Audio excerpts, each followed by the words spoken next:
చాలామంది అడుగుతారు, దేవునికి ఎందుకు ఇవ్వాలండి, దేవునికి ఎందుకు ఇవ్వాలండి, దేవునికి ఎందుకు ఇవ్వాలి అంటే, నువ్వు నీ కుటుంబం ఆశీర్వాదకరంగా ఉండాలి అంటే నువ్వు పొరుగోడికి ఇవ్వడానికి దేవునికి కానుక ఇవ్వాలి.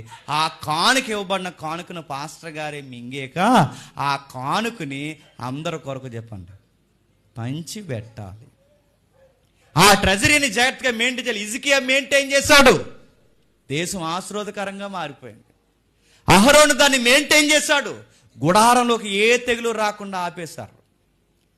లేవి కాలంలో మోసే గారు అది మెయింటైన్ చేశాడు.